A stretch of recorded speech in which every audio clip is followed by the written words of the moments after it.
आज भी हुआ, इसमें 5 राष्ट्रीय राइफल्स के जवान मारे गए। हो सकता है कि पाकिस्तान ने ये मैन्यूवर कराया हो। So I think that is probably clear. साबिक सरकारी अहलकारों और सहाफियों ने हमले के पीछे लश्कर तैयबा और दीगर कलदम तंजीमों का हाथ करार दे दिया। भारत के लिए अब वो वक्त आन पहुंचा है कि जब वो पाकिस्तान में दाखिल होगा। तो फिर दिल्ली में किसी को पूछना चाहिए ना, माने हमारे एम्बेसी में भेजना चाहिए, फॉरेन ऑफिस के, भाई देखो हमारा डेट ये हो रहा है और कोई गड़बड़ वड़बड़ मत करो। हमारा दुश्मन क्या करना चाहता है। उसके बाद मोदी और 5 फौजी जो हैं उनकी जाने गई हैं, और लेकिन बात सारी ये है कि बिलावल भुट्टो जरदारी ने भी कहा है कि वो जाएंगे एससीओ की मीटिंग के लिए। और स्ट्राइक, सर्जिकल स्ट्राइक टाइप, या India might invade for a war. अब वो पाकिस्तान के इलाकों पर कब्जा करना चाहते हैं और जो जंगी तैयारियां ये पिछले साल 1.5 साल से कर रहे हैं, अगर वो ट्रिगर करते हैं इंडिया को, वेयर इट लुक्स के इंडिया ओवर रिएक्टेड, तो अगर प्रॉब्लम रावलपिंडी में है ना, तो हम उसको जेएनके में क्यों सॉल्व कर रहे हैं। मरी में जो मजाक बनाया जा रहा है सोशल मीडिया पे, जो बेइज्जत किया जा रहा है हमारे अफसरों और जवानों को, पाकिस्तान ऑक्यूपाइड तो पीछे से इंडिया हम पे अटैक कर देगा। ये जो अटैक हुआ है ना, इसके रिपरकशंस होंगे, नेवर फॉरगेट। उन सबको जय हिंद।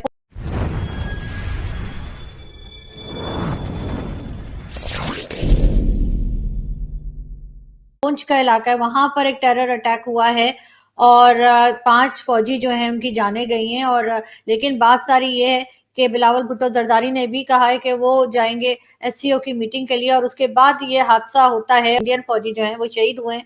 तो क्या कहेंगे सर, अभी क्या चल रहा है? देखें आरजू, सबसे पहले तो मैं कंडेम करना चाहूंगा जिसने भी ये किया है, गलत किया है। और बिलखसूस इस पूरे रीजन को डिस्टेबलाइज करने की कोशिश है जिसने भी की है, गलत हुआ है, बहुत गलत किया है। लेकिन मैं एक जरूर रिक्वेस्ट करूंगा, दोनों ममालिक पाकिस्तान और भारत मिलके इस चीज की डेप्थ पर जाएं, इंटेलिजेंस शेयरिंग करें, क्योंकि बिलावल भुट्टो साहब का जाना था तो अल्टीमेटली इट मींस कि state was trying to move towards the positive things. Sir अभी उनका विजिट कैंसिल नहीं हुआ है सर, अभी बिलावल भुट्टो जरदारी का विजिट कैंसिल नहीं हुआ है, लेकिन लग यही रहा है जो हम पहले देखते रहे हैं माजी में, वही कुछ शायद फिर रिपीट होता हुआ दिखेगा। नहीं आरजू, वही होता है कि दर हकीकत हो आपकी रिप्यूट इस तरह की बन चुकी हो, उस पर फिर जाहिर है आप सोचों को तो ताले नहीं लगाए जा सकते। जब भी इस तरह का वाकया होता है फिर सोचें तो उसी साइड पे जाती, लेकिन गलत हुआ, बहुत गलत हुआ। और इसका हल यही है कि एक दूसरे के साथ इंटेलिजेंस शेयरिंग करके जो लोग हैं उनको पकड़ें। बिल्कुल चिड़ा हुआ था कि जम्मू कश्मीर में कैसे, श्रीनगर में कैसे हो सकता है G20 की मीटिंग। उसके लिए बहुत दिन से चीख भी रहा था, चाइना भी चीख रहा था, लेकिन कुछ हुआ नहीं। सारे के सब ने बोला, ईटानगर के लिए भी चाइना परेशान था, यानी कि अरुणाचल प्रदेश की कैपिटल ईटानगर के लिए परेशान था। सारे के सारे वहां पे गए, बाकी सारे कंट्रीज, चाइना नहीं गया। अब की बार श्रीनगर से भी प्रॉब्लम थी इस पाकिस्तान को, और पाकिस्तान के अब्बू चाइना को भी प्रॉब्लम थी वहां पे। अब तो होगा ही होगा समिट, कोई प्रॉब्लम नहीं है। ये इसको इनसिक्योर सेफ प्रूफ करने की, अनसेफ प्रूफ करने की जो कोशिश है, इस पर इंडिया का क्या जवाब हो सकता है? तो ये बड़ा एक डेलिकेट मसला है, इसको बहुत ही नाप तोल के देखना पड़ेगा। इस वक्त हमारी कोशिश यही है कि जिस तरह भी हो सके G20 एक दफा इसका सेशन गुजर जाए, उसके बाद मोदी जी बैठे हैं, मोदी जी कभी बता के थोड़ी थप्पड़ मारते हैं, तो वो करेंगे मोदी जी। जैसे बालाकोट की स्ट्राइक हुई थी, इस दफा उससे ज्यादा बड़ा जो है मुझे यकीन है कि जवाब दिया जाएगा पाकिस्तान को।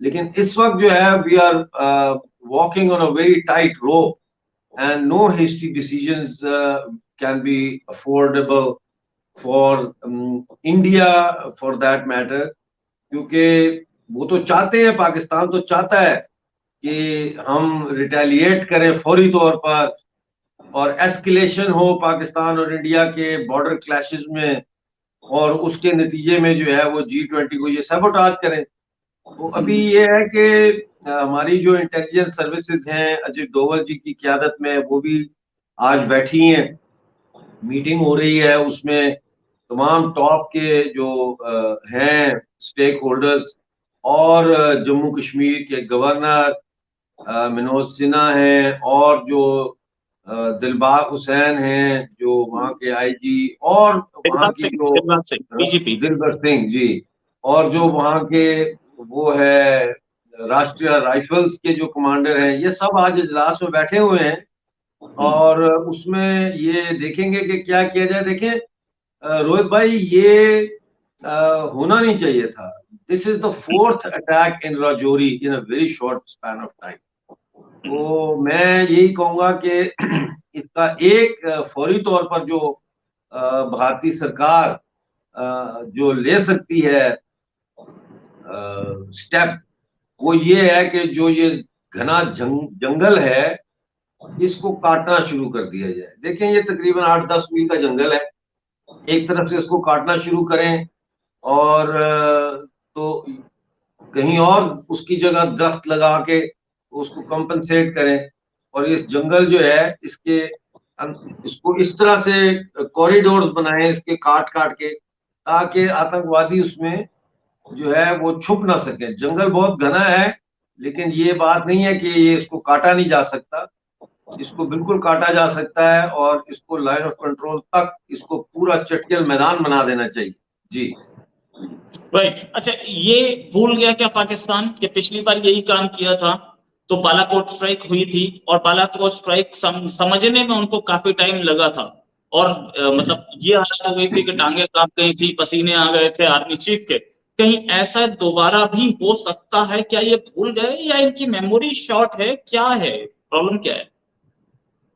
बालाकोट स्ट्राइक बहुत अच्छी थी, कामयाब थी, लेकिन मैं ये कहूंगा with all due respect to the Indian security services and Modi ji and Amit Shah ji, it was not a comprehensive operation.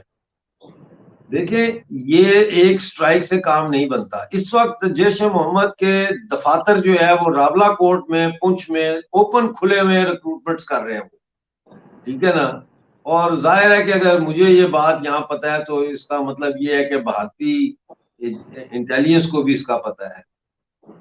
तो ये एक कॉम्प्रिहेंसिव जो है स्ट्राइक होनी चाहिए। अब सबको पता है कहाँ कहाँ पे इनके लॉन्चिंग पैड हैं, और मैं तो समझता हूँ कि G20 के बाद एक जो है वो स्ट्राइक होनी चाहिए जो मरी में पाकिस्तान का कमांडिंग ऑफिसर का जो जहां बैठते हैं वो, यानी मरी में जहां पे पूरी इनकी ब्रिगेड मौजूद है, एक तो उस ब्रिगेड हेडक्वार्टर के ऊपर स्ट्राइक होनी चाहिए, क्योंकि ये मरी से कोऑर्डिनेट होता है, रावलपिंडी से और मरी से। तो अगर आप GHQ पे फौरी तौर पर अटैक कर दें या कोई मिसाइल फेंक दें वहां, तो वो इस वक्त जो है वो जरूरत से ज्यादा रिएक्ट करने वाली बात होगी।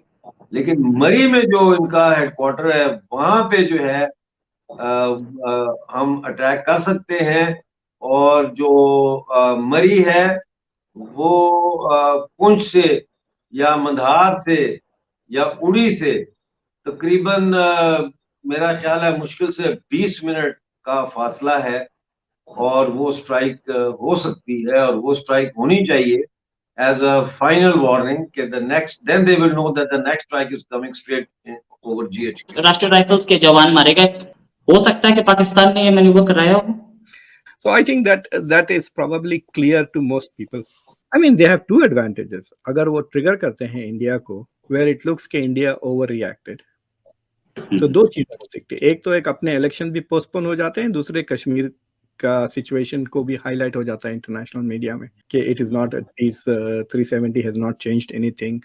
सो दिस कश्मीर में जो इन्वेस्टमेंट्स हो रहे हैं that has not put a dampener on insurgency and separatist movements.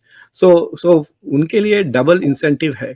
लेकिन देखिए, अगर इन्होंने ट्रूप्स वहां से इधर मूव किया बिकॉज ऑफ इंडियाज रिस्पॉन्स, तो फिर उधर TTP खुश हो जाएगा ना, फिर वहां से आपको देखो वहां पे भी हमले होने शुरू हो जाएंगे। So the choices are not that easy for Pakistani military to trigger, but we'll see how it comes out.